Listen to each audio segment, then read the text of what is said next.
Olá de novo, pessoal. Agora a gente vai falar do tecido ósseo, tá bom? Então, vocês já sabem qual a função do tecido ósseo. Ele vai dar estrutura e ele vai proteger, né, as estruturas vitais do corpo e também vai ser responsável pelos movimentos mecânicos e vai abrigar a medula óssea. Então, o tecido ósseo ele vai ser formado pela... O tecido ósseo, ele tem outros tipos celulares além do osteócito, tá? Mas dentro da matriz óssea, a gente tem osteócitos, que secretam a matriz, e a matriz óssea, que é mineralizada e é formada de fosfato de cálcio na forma de cristais de hidroxiapatita. Ela também contém colágeno tipo 1 e armazena cálcio e fosfato. E ela vai ter as lacunas, e dentro das lacunas a gente vai ter os osteócitos, que são células vivas e que se comunicam uns com os outros através dos canalículos. Então, vamos lá. Aqui a gente está vendo isso, tá? Então, ó, as lacunas, dentro a gente vai ter os osteócitos. Estão vendo essas estruturas aqui que passam de uma lacuna para outra? São os canalículos. E os canalículos vão proporcionar a comunicação entre os osteócitos que estão dentro das lacunas. Lembrando que a gente vai ter osso esponjoso e osso compacto. Então, aqui está muito legal, né? Que a gente vê que na periferia a gente tem o osso compacto, que é um osso muito mais resistente. E dentro a gente tem o osso esponjoso, que é aquele que vai abrigar a medula óssea. A gente também tem as regiões do osso, epífise, que é a região da cabeça do osso, né? A diáfise e epífise aqui também. Aqui no meio a gente tem a metáfise, tá bom? Quando o indivíduo ele está em crescimento, entre a epífise e a diáfise a gente tem um disco epifisário, tá? Por fora a gente tem o osso compacto e nessas regiões aqui a gente tem o osso esponjoso. Então, quais são os tipos de tecido ósseo? A gente tem o imaturo, que a gente falou na videoaula anterior, osso compacto e osso esponjoso. O osso compacto, ele tem umas estruturas, né? Eles têm os ósteons, né?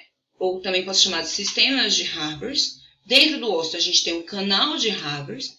Os canais de Havers, eles são formados por lamelas, os ósteons são formados por lamelas concêntricas em volta do canal de Havers. Nessas lamelas, a gente tem as lacunas, e dentro das lacunas a gente tem os osteócitos, e as lacunas se comunicam por meio dos canalículos, tá? A gente também vai ter regiões que são canais de reabsorção. Eles vão ser envoltos por osteoclastos, e são muito importantes porque nessa região o osteoclasto vai fazer a reabsorção óssea, que vai ser responsável pela renovação desse osso e também por deixar o osso mais resistente, tá? E aqui a gente tem um osso esponjoso, que é aquele que vai abrigar a medula óssea. Aqui mais uma vez, osso compacto, osso esponjoso. Então aqui a gente tem uma ilustração do osso compacto em corte transversal. Então, a gente tem os canais de Havers. Ligando dois canais de Havers, a gente tem os canais de Volkmann, tá? Então, os sistemas de Havers são lamelas em volta dos canais de Havers. Eles também podem ser chamados de ósteons. Então, aqui, ó, mais uma vez. Canais de Havers, lamelas concêntricas com lacunas, canalículos, dentro das lacunas, osteócitos. Ligando, isso aqui tudo a gente chama de ósteo, o sistema de Havers. Ligando dois canais de Havers, a gente tem um canal de Volkmann. Então, aqui, ó, canal de Volkmann, canais de Havers. Que é que passa dentro desses canais? Vasos sanguíneos e nervo, tá? Ok. As lamelas, a gente tem essas lamelas, que são as lamelas que fazem parte dos sistemas de Havers. E a gente tem essas lamelas, que são lamelas intermediárias. Daqui a pouco eu vou mostrar para vocês como é que elas são formadas. Por fora do osso, a gente tem o periósteo, tá? Aqui, a gente tem uma coloração de HE com isso aqui. Então, canais de Havers, os ósteons, né? Com as lamelas concêntricas. Lacunas, que vão ter osteócitos. Canais de Volkmann, ligando dois canais de Havers. Aqui, esse aqui é que a gente chama de osso desgastado, essa lâmina aqui, tá? Então, aqui é corado, aqui é osso desgastado. Nos dois casos, a gente consegue ver as lacunas, tá vendo? As lacunas. Ligando as lacunas, a gente vê os canalículos, né? No centro, o canal de rabo. Então, como é que vai acontecer? O canal de rabo, eu não falei que tem vaso sanguíneo? Então, os nutrientes, o oxigênio, vão se difundir. O osso é um tecido vivo, tá?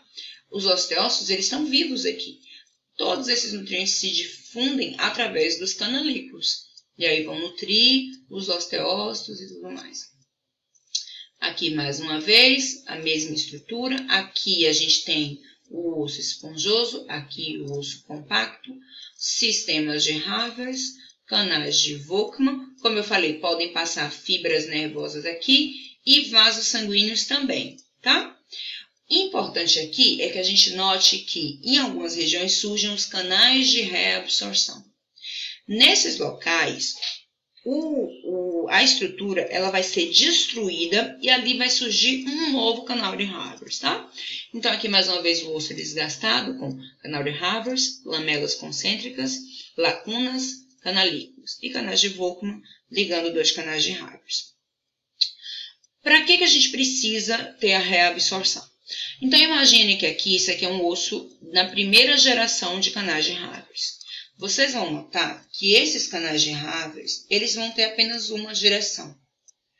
Então, com o passar do tempo, a gente vai tendo a reabsorção. Notem que a destruição de um canal de Havers não acontece completamente. E o que sobra dos canais de Havers que foram parcialmente degradados são sistemas intermediários. E com isso são formados novos canais de Havers. Aqui, segunda geração, mesma coisa. Surge lá a estrutura onde vai ter a reabsorção, os canais de reabsorção, destrói e forma um novo sistema de Havers. E aí a gente vai tendo com isso as lamelas intermediárias que vão sobrando aqui, tá? E, como eu falei, as lamelas intermediárias vão ser responsáveis também pela resistência desse tecido ósseo. Porque, notem, aqui eu tenho uma lamela que foi formada em apenas uma direção, tá? Então, quando eu vou colocar força aqui, esse tecido ósseo ele não vai resistir tanto à força, tá? Mas, com o passar do tempo, a gente vai ter a destruição desse sistema de Havers, parcialmente, formação de um novo sistema de Havers, né? Por deposição óssea, e agora esse novo sistema de Havers, ele tem várias direções, ó. Tá vendo? A junção entre tecido ósseo remodelado, remanescente, como eu lembra que eu falei que sobrava alguns, e o novo tecido ósseo. Com isso, quando a força ela é exercida, esse osso ele é muito mais resistente, tá? Então, esse remodelamento ele tem que ocorrer e ele vai continuar até que a gente vai envelhecer nas mulheres na menopausa, isso diminui. E aí, com isso, a gente vai ter osteoporose, né? Então, aqui é um osso desgastado, só que aqui a gente está num aumento menor, a gente consegue ver a estrutura com um número maior de sistemas de Havers, tá? Então, vários sistemas de Havers e as lamelas intermediárias, que, como eu expliquei para vocês, se formam dessa maneira. Então, aqui, ó, lamelas intermediárias, sistemas de Havers com todas aquelas estruturas que eu falei. Canal de Havers, lamelas concêntricas, lacunas, canalículos. Aqui tá lindo para ver os canalículos, né? Beleza. E de uma maneira geral, o osso, ele tem, então, resumindo, as seguintes células. Ele vai ter a matriz óssea, ele vai ter os osteócitos, que vão estar presos dentro da matriz óssea, dentro das lacunas. Ele vai ter os osteoblastos, que são células que ficam na periferia e secretam a matriz e formam os osteócitos, à medida que eles ficam presos, se transformam em osteócitos. E a gente tem os osteoclastos. Os osteoclastos são células multinucleadas, oriundas da fusão de vários macrófagos. Eles são os macrófagos residentes do tecido ósseo. Então, notem que a origem deles é na medula óssea, tá? Então, é uma origem diferente, ok? Os osteoclastos, como eu falei, eles vão ser muito importantes porque eles vão fazer a reabsorção óssea. Estudem a reabsorção óssea, entendam todas as etapas e como ela acontece, porque ela é fundamental para a renovação dos ossos, tá? Então, matriz óssea, osteócitos, os osteoblastos na periferia, os osteoclastos, né? Osteoblastos, osteoclastos, osteócitos presos dentro das lacunas, né? E isso aqui pode ser um osso, esse aqui, um osso lamelar, porque aqui a gente vê medula óssea.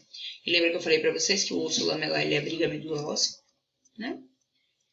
Então é isso, gente. Essa é a bibliografia. Espero que vocês tenham gostado dessa aula. Lembrem que a gente tem os outros objetivos dessa UC e depois a gente se encontra na aula presencial.